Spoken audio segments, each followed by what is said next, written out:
I've written a letter that has several paragraphs, and to make each paragraph stand out just a little more, I want to add a first line indent.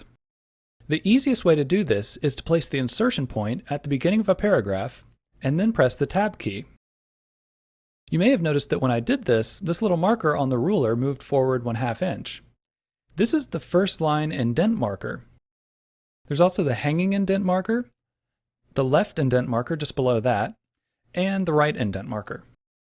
We can move them to create various types of indents. They don't affect the whole document, just the parts that are selected, so let's select all of these paragraphs. Now drag the first line indent marker. We can also create a hanging indent, which moves all of the lines except the first line. The left indent will move all of the lines at the same time,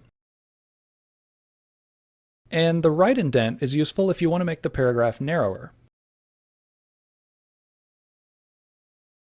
But for this letter, I want a more traditional look, so I'm just going to do a first line indent of 1/4 of an inch.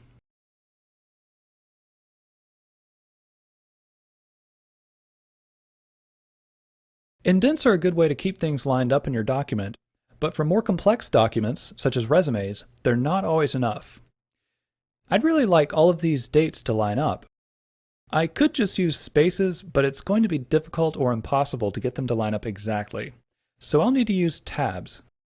If I place the insertion point right before the text I want to align, and then press the Tab key, it's going to jump forward in 1/2 inch increments.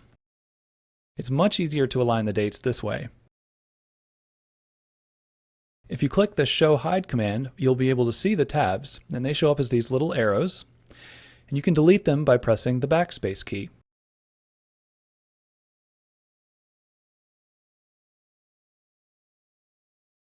That works pretty well, but I'd like to have a little more control over exactly how the text lines up.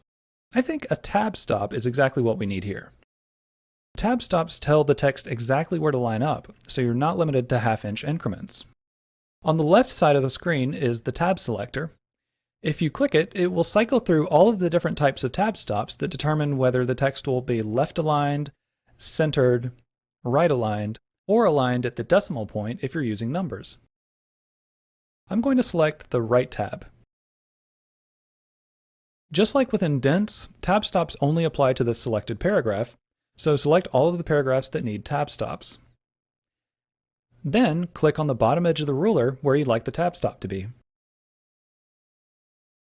Now to align the dates, we want to add just one tab before each date, and they will jump to the new tab stop.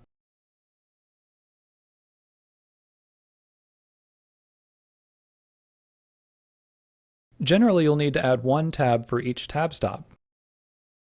If there are more things that you'd like to align, you can add more tab stops, and to remove them, just drag them off the ruler and they'll disappear.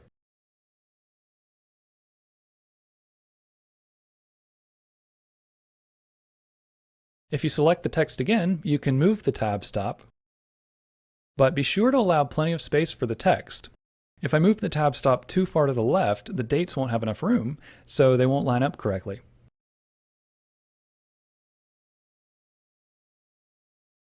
I think this looks a lot better now, and I think having everything lined up gives it a